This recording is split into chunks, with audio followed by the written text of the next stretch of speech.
Welcome back, everybody, to more analysis of virtue. And today's virtue is contentment.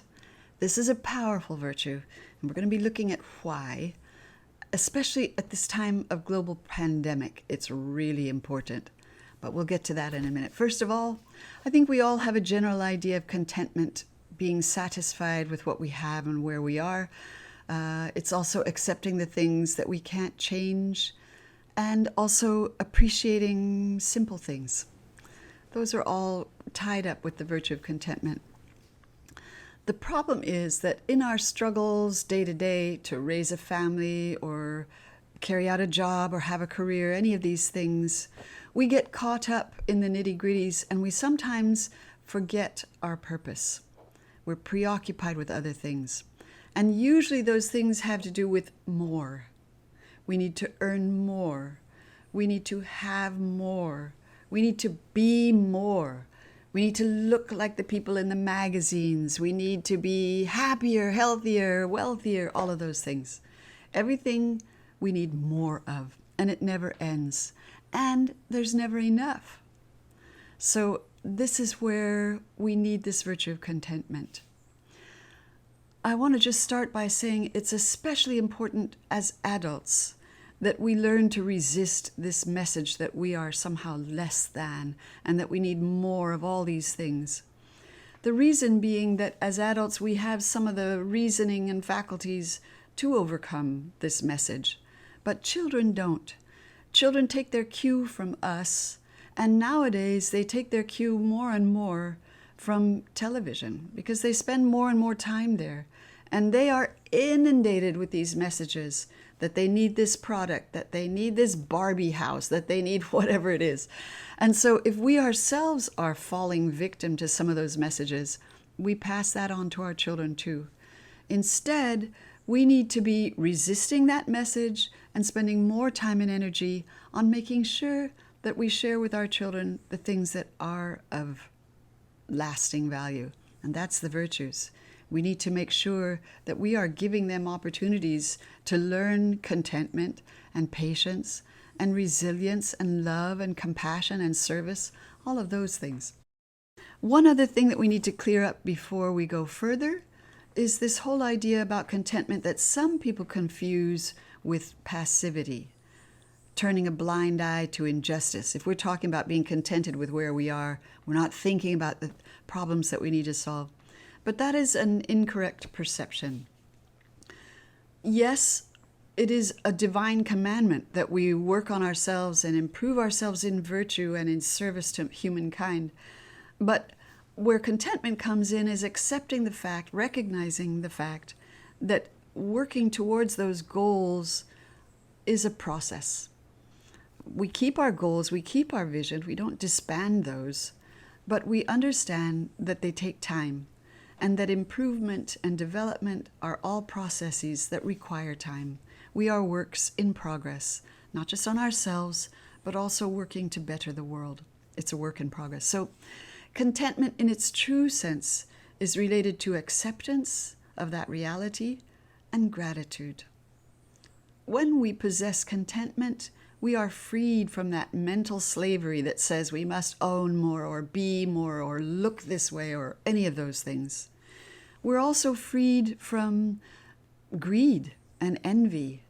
So contentment is a completely liberating virtue. How do we practice this virtue? And they all require practice, remember? First of all, by living in the moment, to coin a popular phrase. And by that we mean appreciating where we are now, or what we have now, or what the circumstances are now. And that can be as simple as relishing the taste of the first mango of mango season. It can be enjoying the fact that we have opposable thumbs, which enables us to do amazing things. Those kinds of things, the sound of the leaves rustling in the wind, the sound of laughter, the fact that we can laugh. So that's one really important way that we practice this virtue. Another very important one is not comparing ourselves to others in any way. Everybody has their own reality and their own life journey and their own life path, and their own combination of talents and faculties. Stop comparing yourself to others. Be grateful for the talents and faculties that you've been given, for the fact that you can make a unique contribution to the world. You don't have to be like everybody else. Another important way, want what you have and not what you don't have. Look around. Is there something you have, some tool, for example, even if it's a screwdriver or a can opener? Is there something that makes your life easier or happier or better? Appreciate that fact. Finally, and most importantly, strive after the things that create true wealth in our lives and true contentment. And that's things like having a good character, or developing a breadth of vision or knowledge, being creative, being able to solve difficult problems. These are the things that really are the source of true wealth and true contentment. During this time, we cannot have everything we want, and we cannot do everything we want and that we're accustomed to doing. This is a hardship right now, but it is also a tremendous opportunity to focus on the virtue of contentment. We may not be able to see our loved ones as often as we like or in person, but we have the technology that enables us to see our loved ones. It's not perfect, but it's great. We may have more time now to develop hobbies we always wanted to. Baking bread, sewing, whatever it is. These are fabulous opportunities to work on the virtue of contentment as well as others. So I leave you now with a couple of quotes. One is from Benjamin Franklin. And he asked a series of questions. He said, "Who is wise?